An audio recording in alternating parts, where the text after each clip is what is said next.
আমরা আশা করছি আমরা সবাইকে নিয়ে সামনে আগাবো। আমাদের একটা বন্ধু সংগঠন তারা বলেছেন তারা নির্বাচিত হলে জামাতে ইসলামী ছাড়া সবাইকে নিয়ে তারা সরকার গঠন করবে। আমরা মহান আল্লাহকে সাক্ষী রেখে বলছি, আল্লাহ যদি তার মেহেরবানিতে জনগণের ভালোবাসায় আমাদেরকে নির্বাচিত করেন, আমরা তাদেরকেও সাথে নিয়ে দেশ গঠন করব। এত নির্যাতন নিষ্পেষণের পর জাতি যে অপূর্ব সুযোগ পেয়েছে আগামী নির্বাচনের মধ্য দিয়ে এমন একদল মানুষের হাতে, আমি দল বলতে রাজনৈতিক দল মিন করছি না, মানুষের সমষ্টি মিন করছি, মানুষের হাতে এই দেশ পরিচালনার দায়িত্ব তুলে দিবে, যাদের হাতে তুলে দিলে আপনার এই আস্থা জন্মাবে দেশটা সঠিক রাস্তা দিচ্ছে। একজন নাগরিক হিসাবে স্বাধীন দেশে যা আপনারা প্রত্যাশা করেন তা পূরণ হবে। যাদের ব্যাপারে আস্থা হবে আপনাদের মূল্যবান ভোট তাকে দিবেন এবং তাকে ভোট দেওয়ার জন্য জাতিকে আপনারা উদ্বুদ্ধ করবেন। শুধু নিজের ভোট দিয়ে আপনারা বসে থাকবেন না। প্রবাসে 14 দিন কাটিয়ে এসেছি, সেখানে সরকারি বেসরকারি অনেকের সাথে উঠা হয়েছে, কথা হয়েছে, দেশের স্বার্থে কথা বলেছি, চেষ্টা করেছি স্বার্থ কোনোভাবে বিঘ্নিত না করে কথা বলতে। আবার বাংলাদেশি প্রবাসীদের সাথে মিলিত হয়েছে, তাদেরকে বলেছি কেউ কারো অধিকার এই জমানায় পকেটে এনে ভরে দেয় না, অধিকার লড়াই করে আদায় করতে হয়। তবে একবার আদায় হয়ে গেলে তার ধারা চলতে থাকে। আপনাদের ভোটের অধিকার ছিল না, আমরা লড়াই করেছি, আমরাই লড়াই করেছি, আমরাই লড়াই করেছি।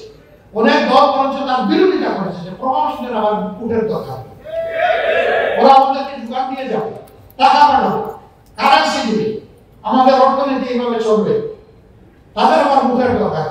খোলামেলা এই কথাগুলো বলেছে, বলে না? আমরা বলেছি অবশ্যই দরকার আছে, অবশ্যই তাদের অধিকার দিতে হবে। কারো কাছ থেকে কিছু নিতে হলে তাকে তার ন্যায্যটা দিতে হবে। আমরা বিশ্বাস করি একটা অধিকার যদি তাদের প্রতিষ্ঠিত হয়, এই একটা অধিকারের হাত ধরে তাদের বাকি অধিকারগুলো প্রতিষ্ঠিত হবে ইনশাআল্লাহ। সিলেট প্রবাসী বহুল একটা এলাকা, আমি তাদের মধ্যে ব্যাপক উদ্দীপনা উৎসাহ দেখছি।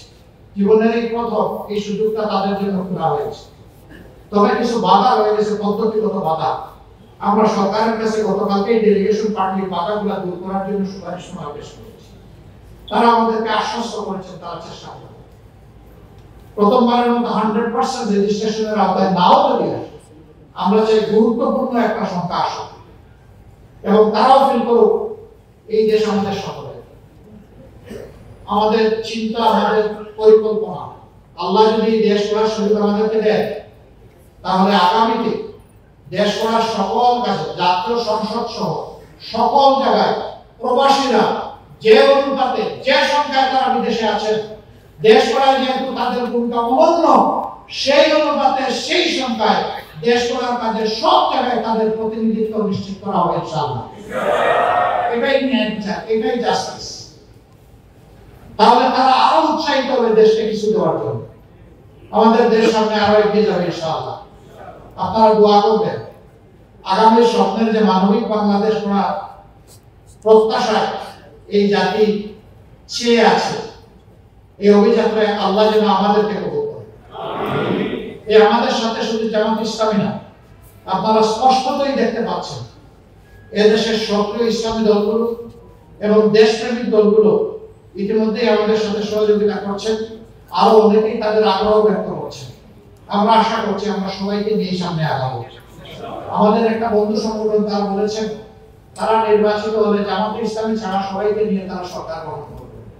আমরা মহান আল্লাহকে সাক্ষী রেখে বলছি, আল্লাহ যদি তার মেহেরবানিতে জনগণের ভালোবাসায় আমাদেরকে নির্বাচিত করেন, আমরা তাদেরকেও সাথে নিয়ে দেশ গঠন করব। আর যদি কোনো কারণে আল্লাহর ইচ্ছায় সিদ্ধান্তে আমাদেরকে বিরোধী দলে বসতে হয়, আমরা তাদেরকে আশ্বস্ত করছি প্রত্যেকটি মানবিক কাজে, ভালো কাজে আমরা অবশ্যই তাদের কর্মী হয়ে কাজ করবো, আমাদের কোনো আপত্তি থাকবে না।